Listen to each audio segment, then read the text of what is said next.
On est fin du printemps, bientôt l'été, et ça sent donc les voyages, la plage, bref, les vacances. Et c'est généralement à ce moment-là qu'on se pose la question d'investir dans une caméra d'action de type GoPro pour se ramener de chouettes souvenirs. Sauf que depuis plusieurs années maintenant, un nouveau type de caméra, les caméras 360, viennent complexifier ce choix en amenant de nouveaux usages, de nouvelles possibilités, mais aussi de nouvelles contraintes. Fin 2022, j'ai pu mettre la main sur la Insta360X3, la meilleure caméra 360 du marché, de par son positionnement tarifaire, mais également toutes ses fonctionnalités. Ça fait donc plus de 6 mois que j'ai cette caméra à mes côtés, ce qui m'a permis de l'utiliser dans plein de scénarios différents, à la mer, en ville, en haut d'un volcan et même en hélicoptère, ce qui m'a permis de cerner les différents usages d'une caméra 360 pour vous aider à faire un choix et surtout répondre à cette question: est-ce que vous avez vraiment besoin d'une caméra 360 ? Bon, déjà, une caméra 360, qu'est-ce que c'est et comment ça marche ? Le principe est assez simple. Sur la X3, on retrouve deux caméras assez protubérantes, une placée de chaque côté du boîtier, et chaque capteur possède 48 mégapixels avec un champ de vision de plus de 180 degrés, ce qui permet aux images de chaque capteur de se rencontrer à un moment donné. Donc avec les deux capteurs, la X3 est capable de recréer une capture sphérique, une sorte de bulle d'image dans une définition 5,7K et donc à 360 degrés. L'exploitation de ces images se fait par le logiciel fourni par Insta360, disponible soit sur téléphone, soit sur PC et Mac. En effet, en dehors de Facebook ou de YouTube, l'utilisation brute d'une vidéo sphérique à 360 degrés, c'est assez anecdotique et il vaut mieux en fait exporter simplement une partie en 16/9 de cette sphère qui pourra ensuite être utilisée notamment sur d'autres réseaux sociaux comme Instagram ou encore YouTube. Le software développé par Insta360 est assez ergonomique et pourra satisfaire 95% de vos attentes. Si je trouve qu'il y a quelques options manquantes, ça fait globalement le taf. Et d'ailleurs, à la différence d'autres applications, c'est ici la version mobile qui est à l'honneur, avec la possibilité de recadrer une vidéo en utilisant le gyroscope de son téléphone, de faire des montages grâce à une intelligence artificielle et d'avoir un accès à la galerie de la caméra en Bluetooth en toute simplicité. Dans l'usage au quotidien, cette X3 se démarque par l'utilisation d'un écran interne assez important et qui permet de naviguer facilement dans l'interface de la caméra. On peut choisir parmi les différents modes, les résolutions, la fréquence d'image, on peut accéder à la galerie et aussi recadrer l'angle de vue. La caméra est dotée d'une batterie facilement accessible, une batterie qui procure une autonomie très solide, largement suffisante pour une grosse journée de tournage.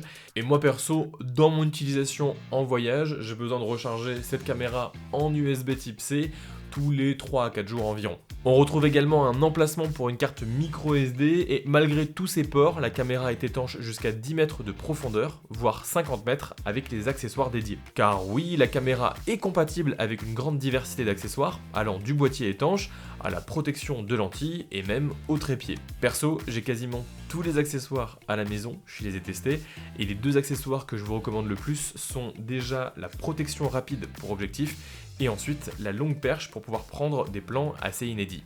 Bon, maintenant qu'on a fait un tour ensemble de cette X3, il est temps de se poser la question de l'usage, car évidemment, avec deux capteurs et cette notion de 360 en tête, on ne va clairement pas l'utiliser de la même façon qu'une GoPro classique. Le premier usage que je vois de façon immédiate quand on parle de caméra 360, et qui doit être un des attendus si vous cherchez une caméra 360, c'est la possibilité de filmer sans souci, sans avoir besoin réellement de cadrer. En effet, comme la caméra capture une sphère à 360 degrés, vous pouvez shooter votre plan et sélectionner seulement après le plan souhaité. Peu importe l'orientation de la caméra, vous capturez une sphère, à vous après de sélectionner ce qui vous intéresse. Une même sphère peut donc vous fournir une quasi-infinité de plans et de formats, carré, 9/16e, 16/9e, 4/3, là-dessus vous décidez. Et à l'heure des réseaux sociaux, avoir cette liberté de capturer une sphère et de pouvoir exporter la vidéo pour YouTube en horizontal, mais aussi en vertical pour Instagram ou TikTok, c'est clairement un game changer massif. L'autre capacité tout aussi importante, voire même plus à mon sens, c'est d'avoir la possibilité de se filmer soi-même, comme en selfie, mais d'avoir un point de vue un petit peu plus troisième personne. Comme cette sphère capturée est issue de 2 capteurs vidéo, avec un champ de vision qui se rencontre en un point, il y a mécaniquement un angle mort entre ces 2 capteurs. Et c'est par exemple là que le corps de la caméra se trouve, et c'est pour ça qu'on ne le voit pas à l'image. Là par exemple, je suis bien de face, mais si je commence à tourner la caméra, vous pouvez voir apparaître la ligne de fusion. Là je suis pile au milieu, il suffit de rapprocher la caméra pour voir que je commence à disparaître. Insta360 sait habilement utiliser ce phénomène en permettant de faire disparaître une perche dans cet angle mort. Le résultat, il est tout simple, c'est qu'on a un effet de caméra flottante, un peu de type drone, sans grande perche en plein milieu de l'image. Et je trouve que ça rend personnellement ultra bien si vous voyagez seul, que vous avez personne pour vous filmer et que vous voulez garder des souvenirs sympathiques de vous sans avoir une énorme tige noire en plein milieu de la vidéo, c'est clairement idéal. Ensuite, vous pouvez utiliser cette caméra pour des formats vlog assez intéressants.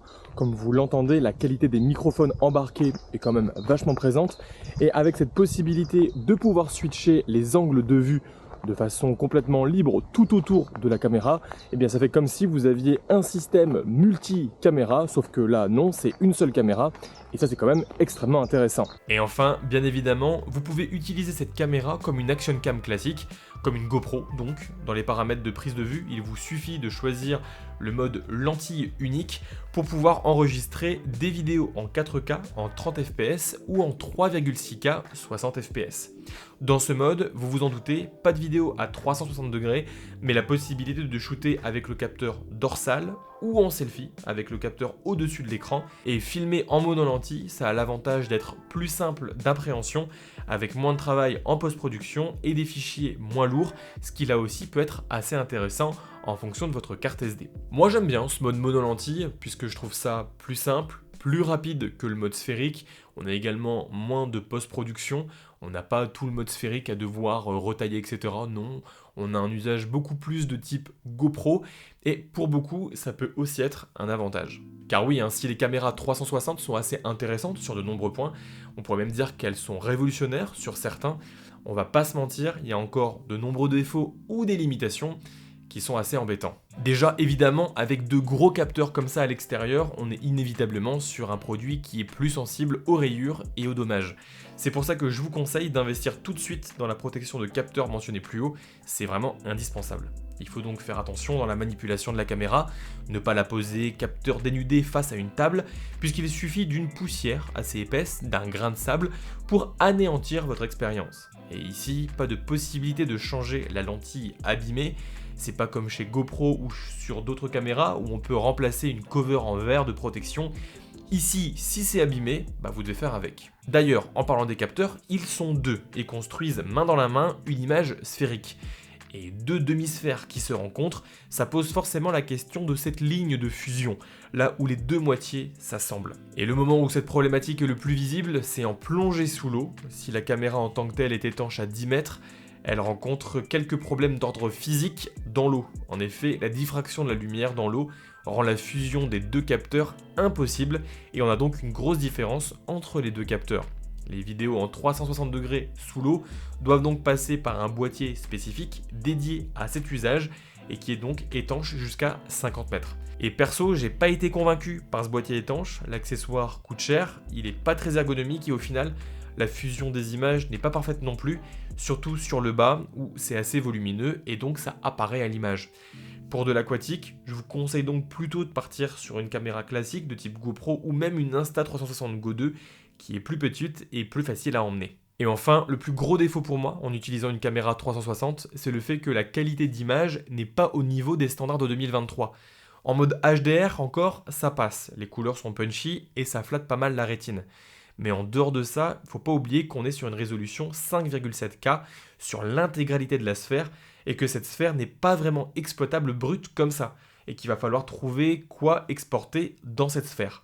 Le résultat final sera maximum exporté en Full HD dans une ambiance assez floue et digitalisée. Donc là, évidemment, une caméra avec seulement un seul objectif, de chez GoPro, DJI ou encore Insta360, eh bien vous fourniront une qualité bien supérieure avec une meilleure définition et au final une vidéo qui sera plus facilement exploitable dans un projet de vidéo de vacances par exemple. Surtout qu'il ne faut pas oublier que malgré la bonne suite logicielle d'Insta360, une caméra 360 est beaucoup plus compliquée à l'usage qu'une GoPro. Il faut calibrer souvent le gyroscope, la caméra met un petit bout de temps à s'allumer, l'export des vidéos requiert un process assez long et doit passer forcément par l'application.